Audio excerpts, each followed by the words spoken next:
Now, I will do my disclaimer once again, like I did with Christianity.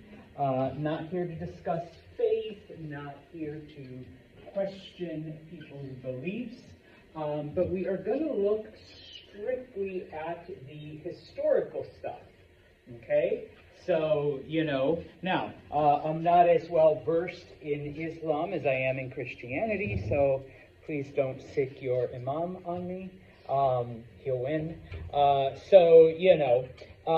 we're going to try to stick as closely as we can to the historical facts, okay? Or at least the documented historical facts that we do have.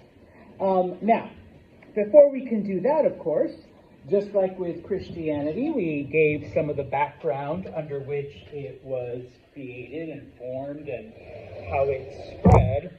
We kind of have to do the same, all right, with Islam. It is formed, okay, within what today we would call Saudi Arabia, okay? It is Arabia, it is the Arabian Peninsula, hence why the people are known as Arabs and the language is Arabic, all right? During the time before Islam, okay, there is no central rule, all right? All of the Arab tribes are divided according to clans, according to families, all right? And so within each of these clans, you have a chief, you have a leader, whatever, okay? As far as the geography of Arabia goes, we don't see the rise of civilizations the way we see in Mesopotamia or in India, or even in areas like Persia, where the Persians were able to, bring water to where they needed it, okay? First off, it's isolated, okay, from much other parts of the world, similar to China. All right, but we've got some other issues. Yes, there are mountains on the Arabian Peninsula, okay? And so those mountains do make it difficult, for different people to access or for different areas to come together. The deserts, okay, are hot. Reaching in excess of 120 degree Fahrenheit, and I believe that's in the winter. I don't know about, no, I'm joking. But it does get, really, really hot, okay? The Arabian Peninsula is home to an area known as the Empty Quarter, where it's literally just sand. That's it, nothing else. Even the Sahara is broken up by oases. Oases? I don't know the plural of oases. But lots of oases. All right? Well, the Empty Quarter is not. It is literally just hundreds and hundreds of miles of sand until it isn't. Okay? All right?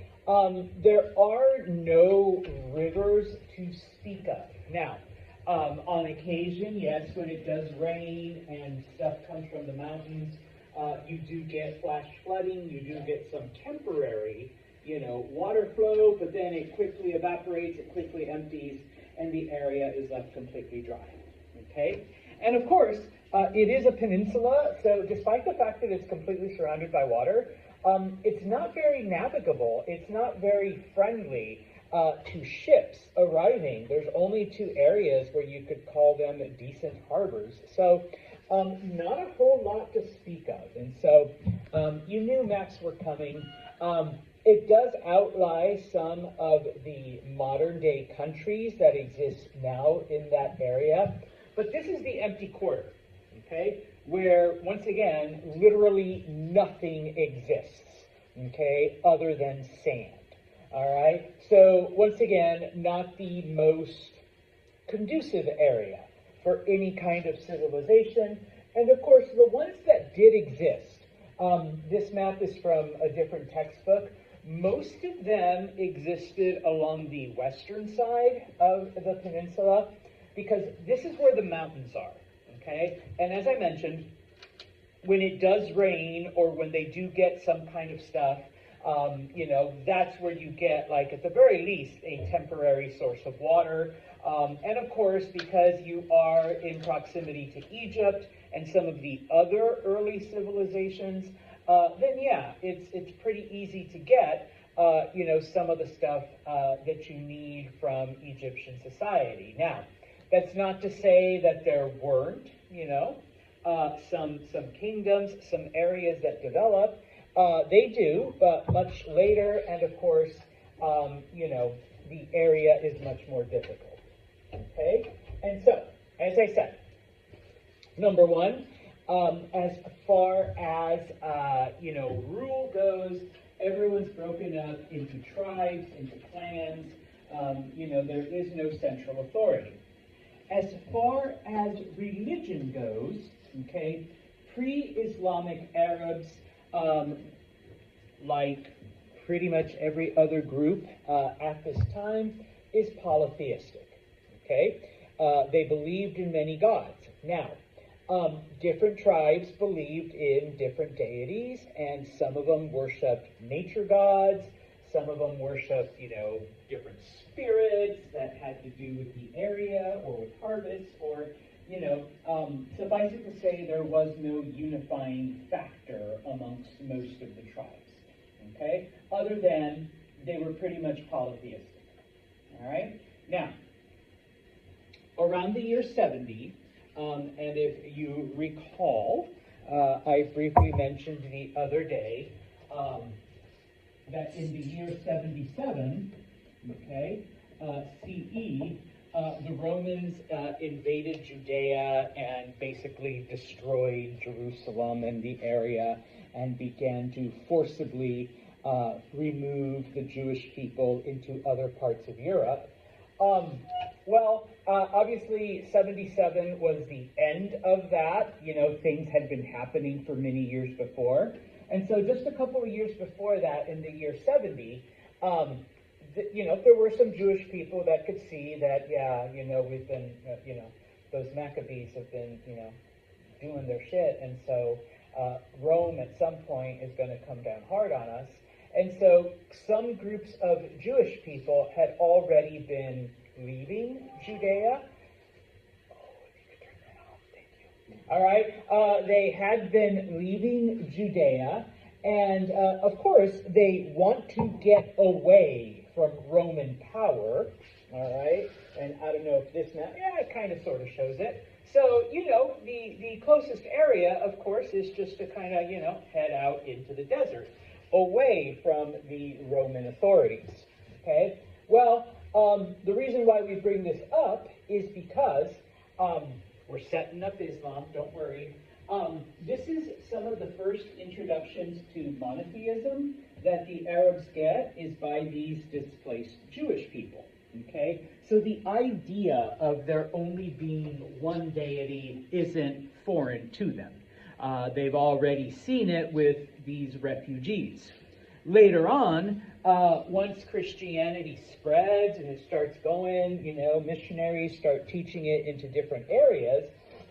Just as an FYI, the area that today we know as Ethiopia, it was one of the first Christian areas in Africa.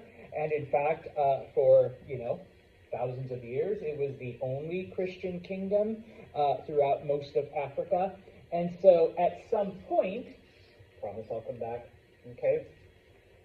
Ethiopians actually invaded and took over parts of the southern Arabian Peninsula, and so they brought Christianity with them, okay? So once again, the introduction of monotheism, and then finally, as the Persians, because the Persians are also not too far away, okay? They do influence this side of the peninsula. They introduced Zoroastrianism, okay? And so, so pretty much the Arabs have been introduced to monotheism before the advent of Islam, okay? Now, There is no unity, as I already mentioned. There is no, like, one government. They're made up of different kingdoms, which are made up of different tribes, okay? But over time, all right, because now we have just jumped all the way to about the year 600, okay? Over time, there is a city, the city of Mecca, that begins to take its place as a city, as the center of civilization and whatnot, okay? Now, just as an FYI, where are you? Here you are. Here's Mecca. It basically happens because, remember, this is where most of the Arab people are situating themselves. And as people, trade and travel and do whatnot, Mecca happens to be like right smack in the middle, of these trails that go up and down. And so it just happens that, that centralized city becomes the center, both literal and figurative, of everything that goes on. All right? And so, around the year 570, okay, I am not going to try to say the entire name, and especially since the history, we just know him as Muhammad, okay? Muhammad ibn, okay, just Muhammad, okay, is born, okay? He is born in the city of Mecca, okay? Grows up, just normal Arab dude, all right? Nothing special, nothing different, okay? He is a member of the Quraysh tribe, all right? And even within the tribe, his people are just a minor clan. So it's not as if he's born into a lot of wealth, a lot of riches, a lot of influence. He's just an average Joe or average Muhammad, all right? Nothing unique, nothing too special about him. And so he grows up, okay, and, he gets a job, all right, trading. He works on these caravans that go up and down the Arabian Peninsula. He's a businessman, and he helps out, loads stuff, goes up and down, buys, sells, all right, once again, just an average life, okay, until he's 25. Okay, and he's working for a woman named Khadija, who is, in fact, a widow. So, she's older than he is. She's very wealthy because her husband has passed away, and he is able to marry her. And, being a patriarchal culture, he is now owner of this business. Okay, so, guys, all right, find yourself a rich woman. And there you go. Okay, simple as that. All right, and you're set for life, Kenny. All right, so take over the business.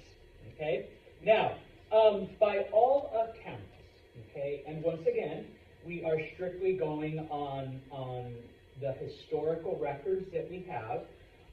He was a reputable businessman, and he was honest. He was, successful. Like, people trusted him. Like, no skeletons in the closet, no, shady deals or anything like that. As far as we know, although, nobody keeps track of, today I'm going to commit crime. Money laundering's on the agenda.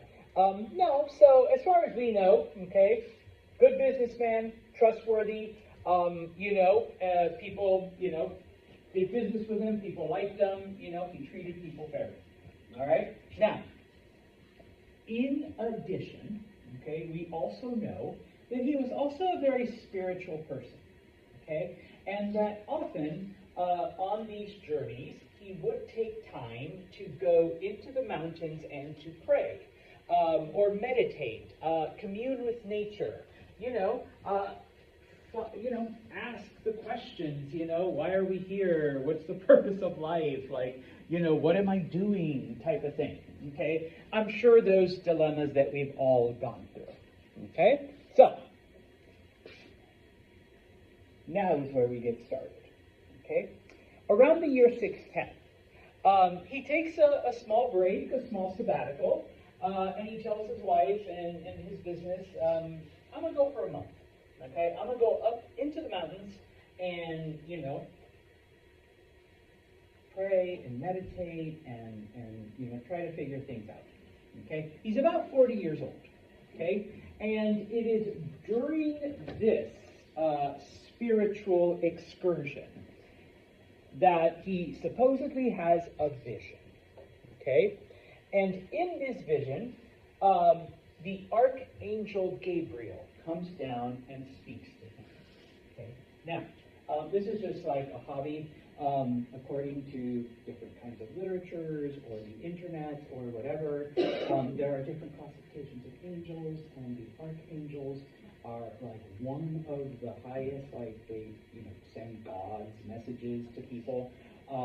We know there's Michael, there's Gabriel, there's Raphael, there's 4 other unnamed ones, although different people claim to have different names for them, whatever. Okay? In this case, Gabriel comes down, okay, and basically says, Muhammad, all right, I bring you a message from Allah, okay? Now, just as an FYI, okay, Allah is just the Arabic word for God, okay? And Muslims, along with Jewish people and Christians, believe in the same God. They pray, they worship, whatever, the same God that y'all do, if you're either Christian or Jewish, okay? It's just that, they're using the Arabic word. When I do stuff in Spanish, it's Dios, okay? Doesn't mean it's not, it's like a different person, it's just the different language that we call him, okay, or her, all right? Now, the message. Hey, Muhammad, and he's already doing this, people should act righteously, you need to be a good person, it's important to be right, okay?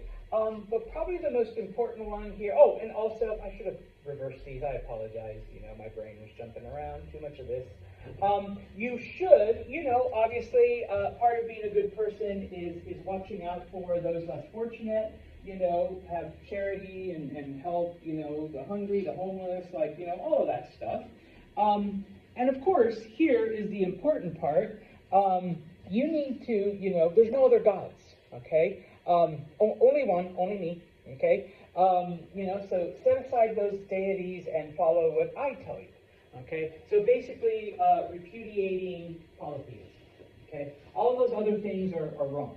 Okay? And it's basically the same message that, the Israelites had for thousands of years, and, Christianity has, and all of that stuff. Okay? So, all right, he comes from this vision, okay? Not yet, okay? Now, just as an FYI, okay, and I got ahead of myself, the message is similar to some of the other monotheistic religions. I mean, Zoroastrianism, not quite, but Judaism, Christianity, okay, not all that different, okay? Now, of course, Gabriel then tells Muhammad, you need to go out now and teach this to other people, okay? That's the message. Be a good person, help those in need, and there's only one God, okay, Allah, and, those other gods are fake, okay? Now, obviously, this message is geared towards the other Arabic people, okay? Now, well, Gabe, what about, Jewish and Christian people? It's like, oh, yeah, okay, you need to teach them too. I mean, it's the same God that we all, fall under, okay? Because, and in this case, they are referred to as people of the book, okay? Either literally or spiritually, we all are descended from Abraham. You don't remember Abraham? Abraham, way back. He was, he lived in Ur, and then he migrated to modern day Palestine, and, blah, blah, blah. His descendants became the Israelites, and then the Israelites, their descendants became the Jewish people, and then the Jewish people shot off Christianity, and then Christianity, So, we're all descended from them. So, yes, okay, they also need this message because Okay? In the thousands of years,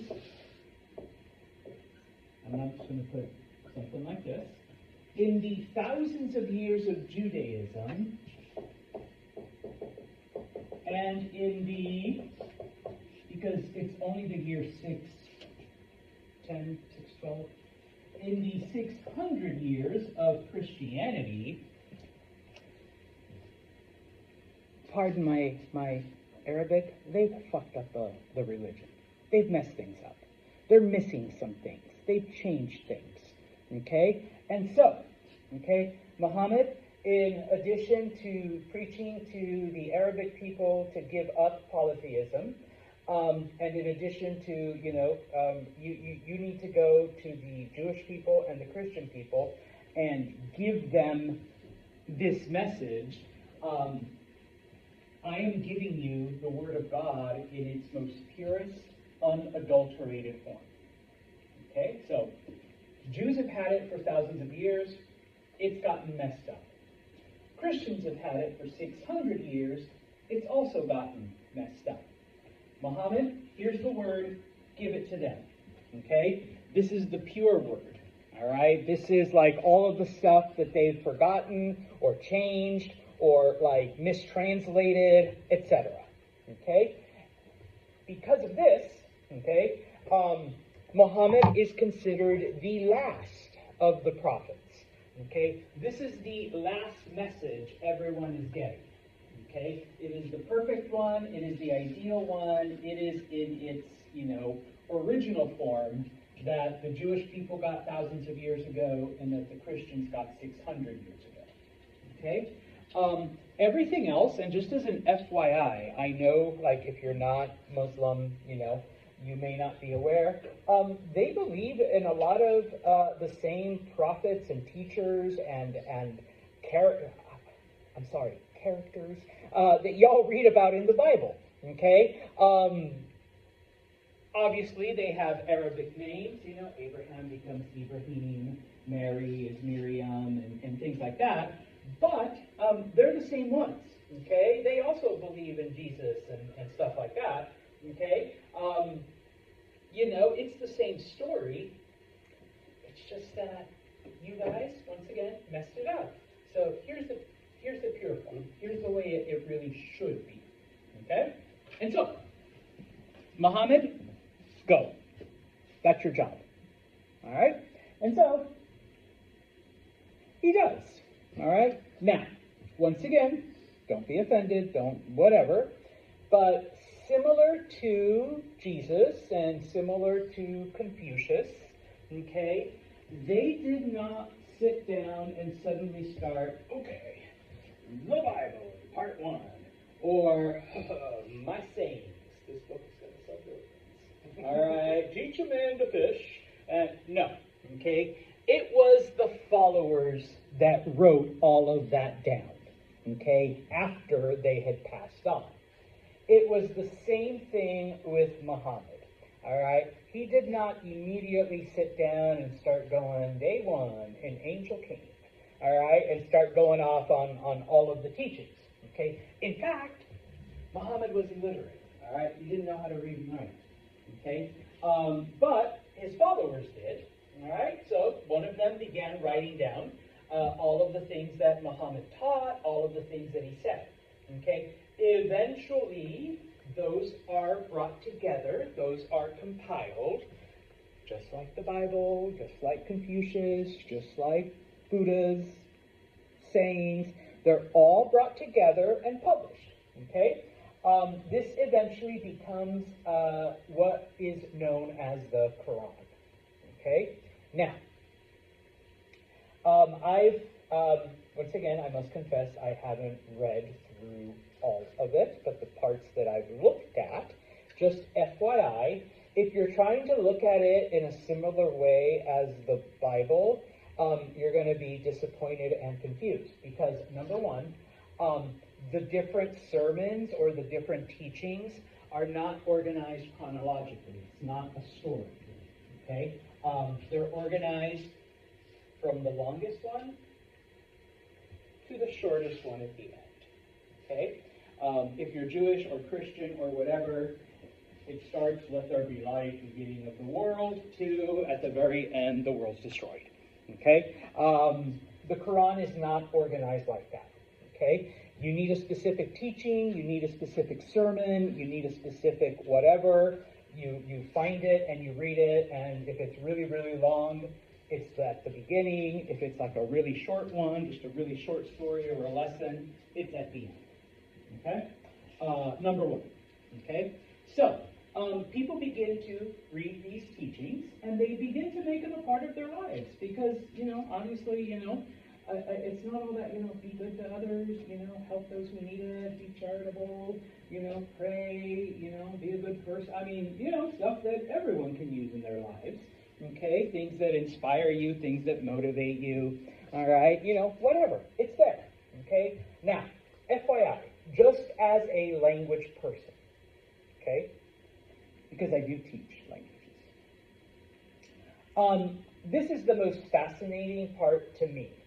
All right, once again, no offense if you're Muslim, all right? But the fact that the Quran is written in classical Arabic, number one, it preserves this language, okay, for hundreds of years, okay? Now, the different Arab tribes spoke Arabic, but, everybody speaks a slightly different version, okay? Just like in English. All right, some of y'all speak like, and when I moved here, I'm from California, I spoke a lot differently than I do now.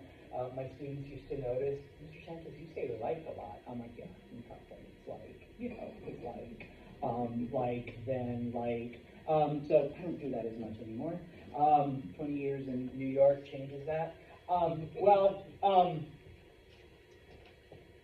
It unifies the language. And it preserves it. Because even today, if you are Muslim, you still have the Quran in the original Arabic. Okay? So the language has been preserved, and you can look to it if you need, like, a linguistic chain. And it's easy. Okay? The Bible, on the other hand, okay, some of it started off in Hebrew. That Hebrew was then translated to Greek. The rest of it started off in Greek, okay? Then it all became Latin. And then from Latin, it went to German.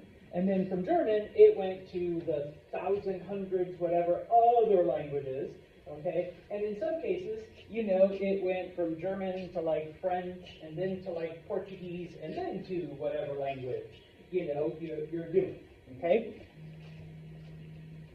The Quran, Arabic. And only in recent times, I actually have a copy of the Quran in Spanish. It came directly from Arabic, okay? I do have a Bible in Spanish, okay? That one came from French, and then before that, from German, and then before that, Latin, and then before that, Greek. And then, if I'm looking at the Old Testament, Hebrew. All right? So, lot of changes, mistakes, whatever. If I spoke Arabic, I could take my Spanish Quran and then look at the Arabic one and see what is what. Okay? And of course, from there, I think there's English ones, because if there's a Spanish one, there has to be an English one, and there's probably like French ones, and I don't know, German ones, and Russian ones, but they all come strictly from Arabic, okay? So, like I said, this is the I know, I'm getting off of religion. This is the fascinating part for me, okay, is that preservation, all right? Now, of course, as I've already been saying, Islam, that's the name of the new religion, and it basically is just an Arabic word that means submission to the word of God, okay? Not named after Muhammad at all right? Now, so, Muhammad goes to Mecca, starts teaching people, and guess what? Nobody wants to listen to him, all right? He is rejected.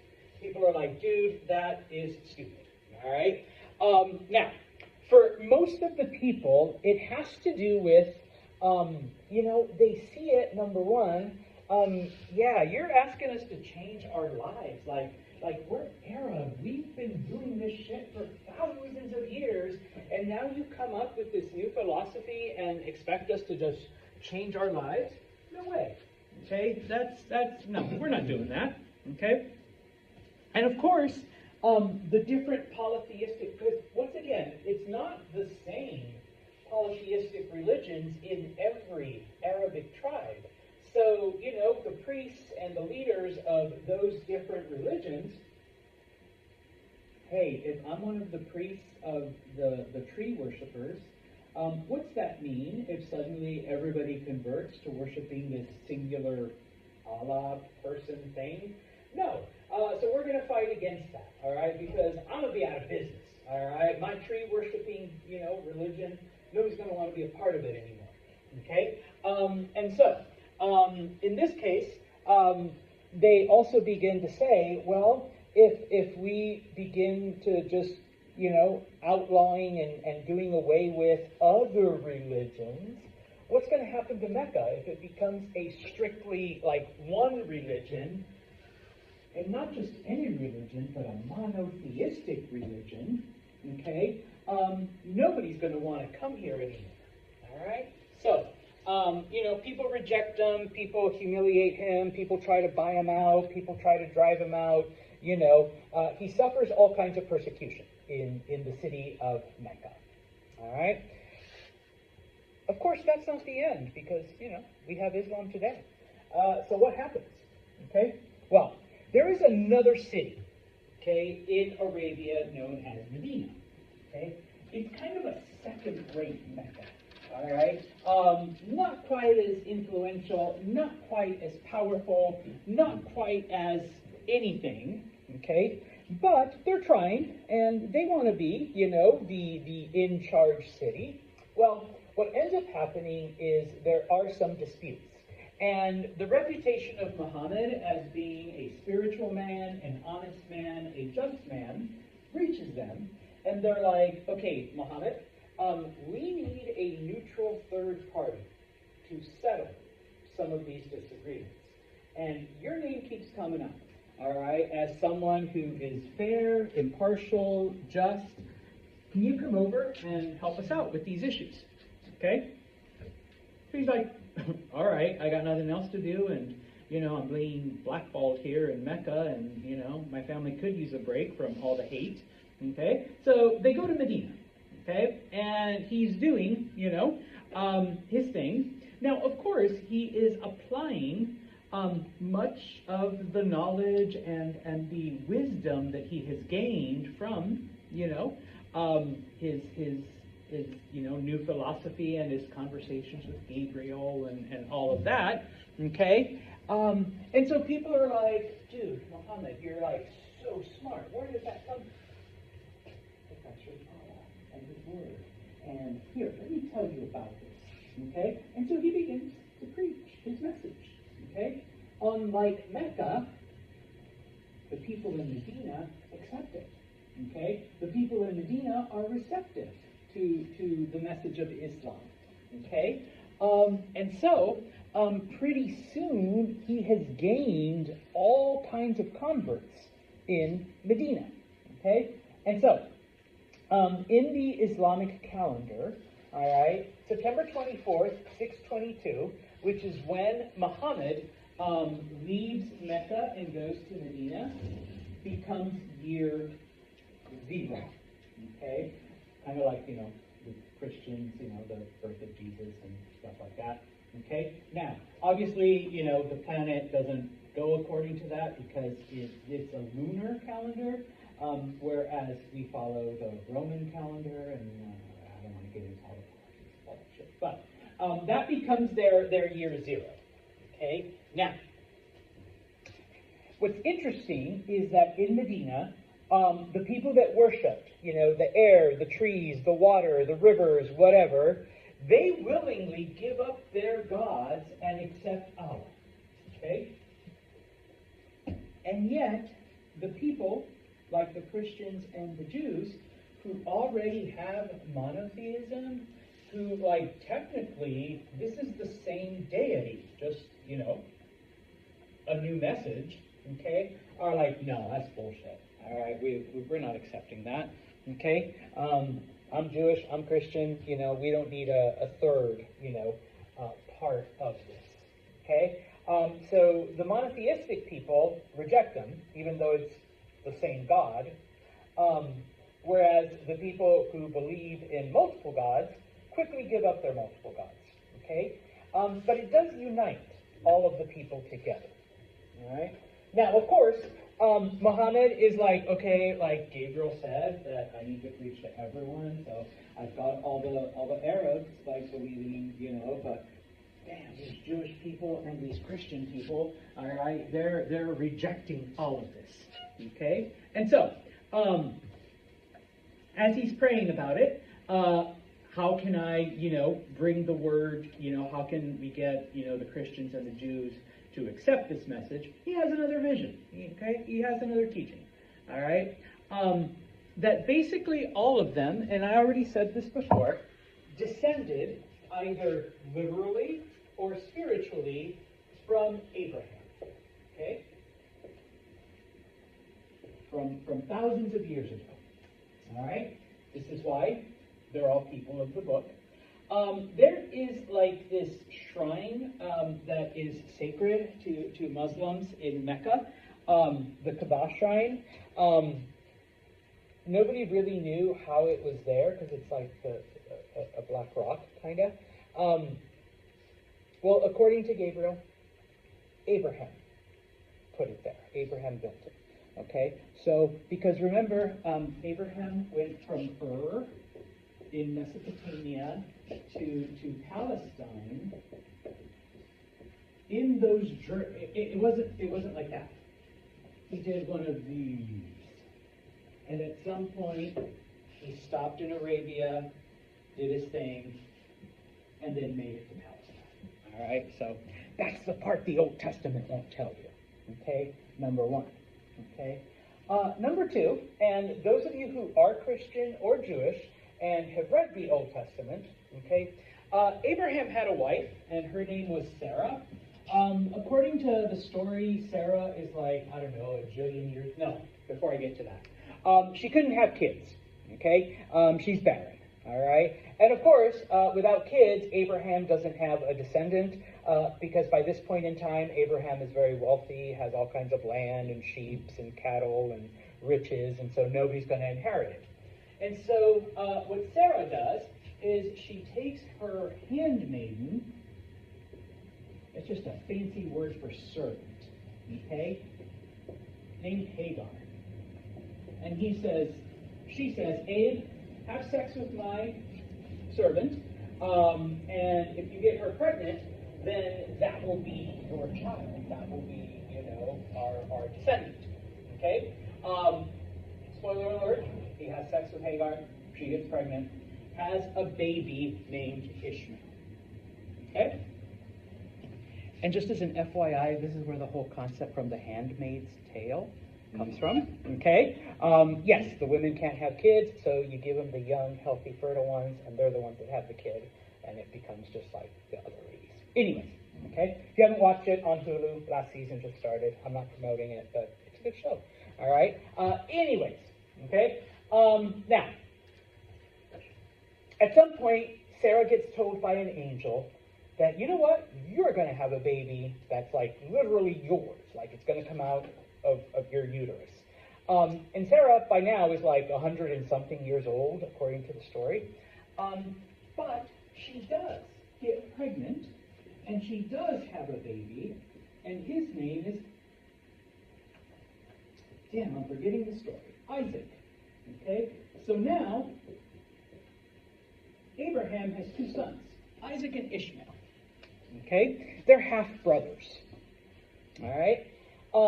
Now, of course, okay, Ishmael being the oldest and Ishmael being Abraham's son, Abraham likes him, Abraham loves him, he's his baby and stuff like that. But Sarah is jealous because, well, Isaac is my baby, and yeah, you had that with the maid. You had that it was like a non-marriage thing.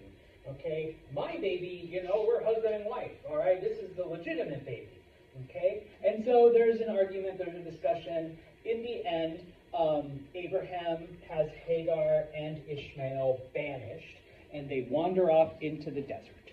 Okay? In the Old Testament, that's where the story ends.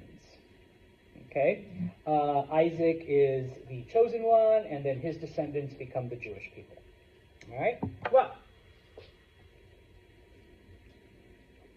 Muhammad got the rest of the story. Okay? They wandered, okay, and eventually ended up in Arabia, and it is Ishmael's descendants who are the Arabic people. All right? So, Jewish people, and by extension, Christians, we're just cousins.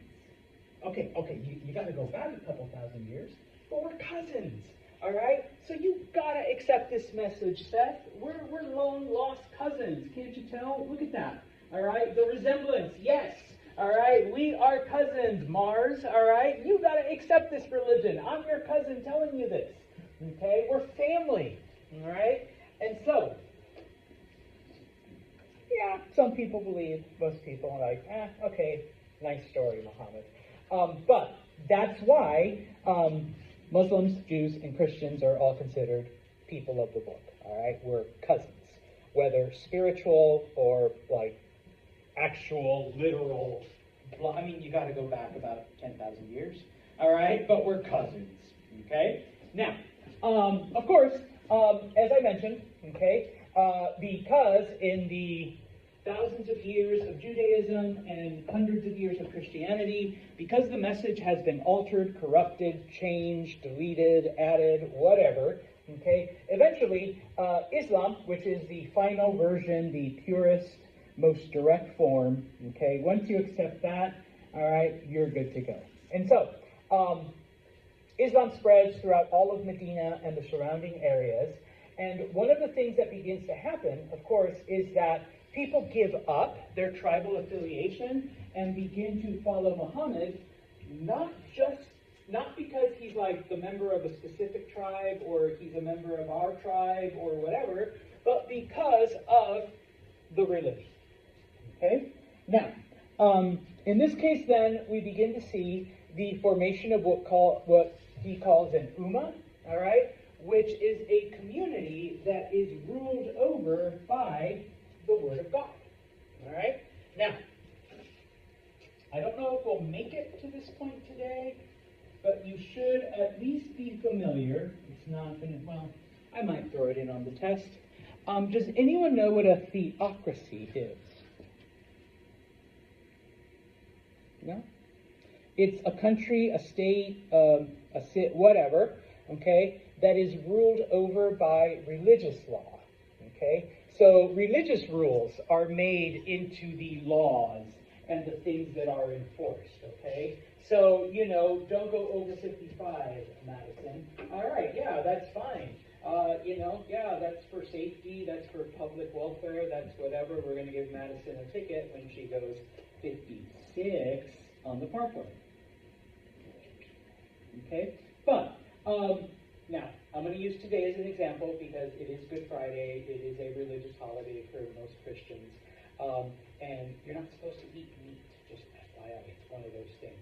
All right? I catch Madison at Burger King getting a bacon cheeseburger. Don't you know what today is, Madison? It's Good Friday. No meat. Guess what? You're going to get a ticket for eating meat on Good Friday. Okay? And we're going to give Burger King a ticket for being open and tempting Madison.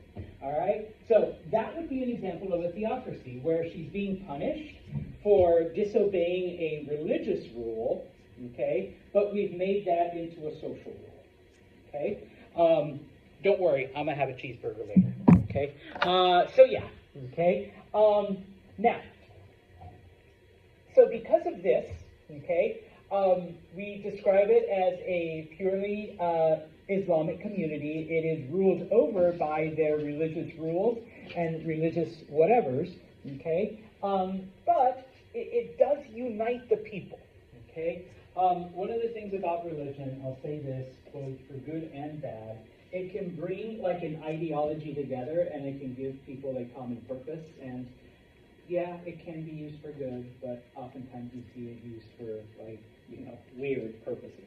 I'm not going to say bad, but just like, hey, God wants me to have another private jet type of thing. So, oh, y'all, give me your money. Okay? Now, it is during this time that we get some of the basic philosophy of Islam. And yes, you do need to know this, all right? No, you don't have to convert, but you do need to know the basic philosophy of Islam, okay? And it's known as the 5 pillars, okay? Number 1, you have to bear witness, okay? Those of you who are Christian might refer to this as testifying, okay? There is no God but Allah, and Muhammad is his prophet, okay? So you have to, bear witness of God. All right? Seems pretty simple enough. Number 2, you got to pray 5 times a day. Okay? 5. All right? Not 4. All right? Not 3. All right? You got to do the 5 prayers. It was part of the original message. Okay? You need to give alms to the poor. You need to, help homeless people, help the hungry, help anyone in need. Okay? Here you go, here's 5, whatever, hey, I'll give you half of my coffee, all right, whatever you can to help the less fortunate, okay? Ramadan just ended like a week ago, 2 weeks ago, all right, but it's a month long, okay, and during that month, you have to fast. You have to abstain from food during the daylight hours, okay, and also no sexy time. Okay, with your partner at night, or during the day either. Okay, so no loveys. Okay, during that month. All right. Now, if people think that's weird, those of you who are devout Christians, for the last 40 days, you supposedly gave up something for Lent. Okay, all religions have a thing where you give up something. Okay, for a period of time. Okay, and then finally, okay, at least once in your life, you need to take a journey to Mecca, okay? Because that is where Muhammad was born, okay? So you got to go to the origin place, okay? It's as if Catholics, y'all got to go to the Vatican at least once in your life, okay? Protestants, y'all got to go to, southern Germany, where Martin Luther lived, at least once in your life, okay? Jewish people, y'all got to go to Jerusalem. Oh, they actually do that. You got to go on your cultural thing back to, Jerusalem at least once in your life. Okay? So, Muslims, you got to go to Mecca at least once in your life. Okay? And that's it. You do this, you're Muslim. You're a good Muslim. All right? You're doing your thing. Okay? And yeah, you're doing it every day. Well, except for that one and that one. Okay? That's, once a year, and that's once in your life. But everything else, you're doing it every day, and you're good. All right? Now, we'll finish off with this, okay? Muhammad has a strong religious community in Medina. It's time to go back to Mecca and make those Meccans understand, okay? So they go, all right? Unfortunately, it becomes violent. All right? And so there is a war, an actual physical war, okay, between the Meccans and the people of Medina who are following Muhammad. Okay? Spoiler alert, Muhammad's armies actually win some of these battles, even though they're expected not to. All right? FYI, like I said, religious devotion, gives you that little extra motivation sometimes. Okay? Now,